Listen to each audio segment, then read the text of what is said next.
Hello and welcome to Frontrunner Motorsport and what is definitely the final roundup of 2024. The only other racing going on this month is the final round of Stock Car Pro, and I may give it a video all to itself. We've already looked at the final Formula 1 race for 2024, as well as the very first Formula E race for the 2025 season. But also in action we have the final rounds of Formula 2 and the F1 Academy from Yas Marina, the final round of Super GT from Suzuka, and the first round of the Asian Le Mans Series from Sepang, Malaysia. In total, that is 7 races to look at in what was a surprisingly busy weekend for motorsport this close to Christmas. So make sure you subscribe to the channel, and let's jump into this look at last weekend's motorsport. Formula 2 had a very tight title battle to close out the year. Gabriel Bortoleto is just half a point ahead of Isaac Hadjar, with 2 races left. The sprint race was not going to decide the title, but it would play a part of the final standings. Isaac Hadjar was on the back foot after being squeezed by Kushmaini and Ritomo Miata.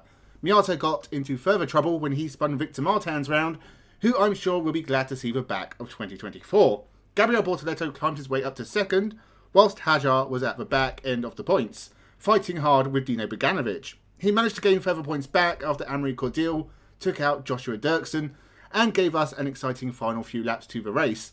Pepe Marti took his first win in Formula 2 from Gabriel Bortoleto. Dino Beganovic did an incredible job to finish 4th, and Hadjar was in 6th. So the final race was entirely between Bortoleto and Hadjar. The Brazilian had a 5.5 point lead. Unfortunately, the title fight never left the line, nor did Isaac Hadjar. The Frenchman stalled, was brought back into the pits and restarted a lap down. And that was that. Joshua Dirksen rounded out a fantastic season for him and AIX, with a feature race win, but Gabriel Bortoleto was champion and will move on to Formula 1 in 2025.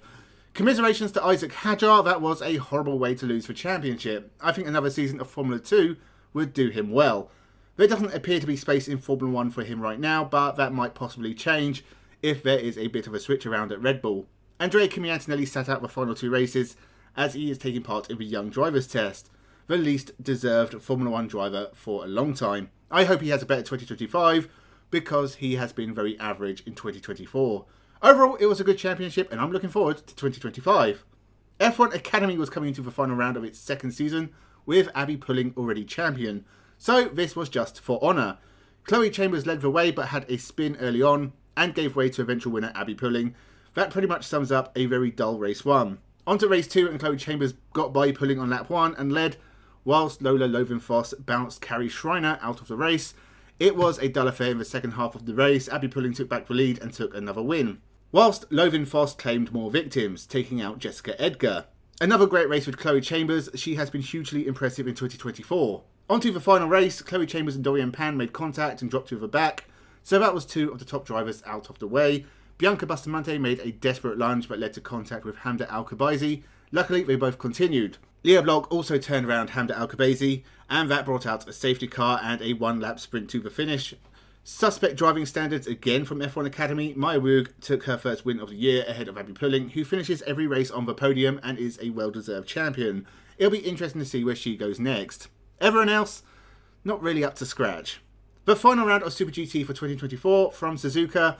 Sho Suboi and Kenta Yamashita qualified on pole, and that gave them the 3 points necessary to win the championship. Bit of an anticlimax really, but we still had a race to do. Traffic is a constant issue in Super GT, and so it was for one of the J-Lock Lamborghinis. Luckily, not the one fighting for the championship. The race was not particularly interesting. It was a pretty standard affair. Atsushi Miyake spun coming off a full course yellow, which was pretty funny. Sho Suboi won the race and the championship. Suboi winning the Super Formula and Super GT in the same year, as well as his second Super GT title in a row, the first person to do so since Sugio Matsuda and Ronnie Quintarelli nearly a decade ago. Ronnie Quintarelli was actually taking part in his final Super GT race after nearly 20 years and 4 championships. J-Lock Lamborghini won the GT300 title, and I still argue the GT300 is the more interesting class. There have been some great Super GT races in 2024, but this finale was a little bit flat. Suboi and Yamashita winning the championship in qualifying and ending the year with a 33-point gap might have taken the sting out of it somewhat. Super GT will be back in April next year. Finally, the Asian Le Mans Series got underway at Sepang, just as everything else was coming to an end. It was not a good start to the year for Inter Europol, as their 2 cars hit each other on the opening lap. There seemed to be a lack of prototypes taking part in the Asian Le Mans series this year, but at least the GT field made up for it quite a bit, even if they were getting in the way of the already delayed Inter-Europol cars. If your name is Hash, then I recommend not spinning because people will start talking. There were quite a few safety cars in the first hour and a half, but it was the AF Corsa team in the best place, with both cars near the front. Inter-Europol caused another stoppage as their horror race continued to get worse. The LMP3 car was entirely at fault for hitting a couple of GT cars whilst locking the brakes. The second half of the race did have a lot less safety cars, maybe due to lack of cars to hit. The lead changed twice in the final 2 corners of a 4-hour race, which is always incredible. RG Sport took the race win, with Ultimate and Car Guy winning the other classes. We still had another 4-hour race to go at Sepang, and this one also had plenty of incidents, like the 2C's Mercedes making contact with the Car Guy Ferrari within the first 5 minutes.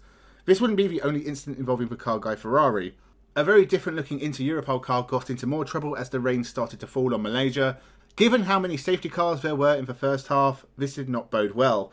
Once the rain started to really come down, the race was red flagged, and that was that. Defending champions Algarve Pro took the win, although only Malte Jacobsen is retained from last year. Ultimate took both LMP3 wins, and Winward Mercedes won in the GT class. 4 races left, but only after the new year, so you will just have to wait and see what happens in the rest of the Asian Le Mans series. So that is all the action from the past weekend and almost all of the racing for 2024. But 2025 is only a few weeks away, and plenty of racing starts in January. So make sure you subscribe so you don't miss any of the motorsport content coming out on this channel. My race of the weekend, outside of another bonkers Formula E race, is the Formula 2 sprint race, which was very enjoyable for a number of reasons. Good racing, surprises throughout, and it kept the championship nice and close. Let me know your race of the weekend in the comments below. As I said, the only series left to finish is the Brazilian Stock Car Pro Series. More on that next week. Thank you very much for watching, and have a good one.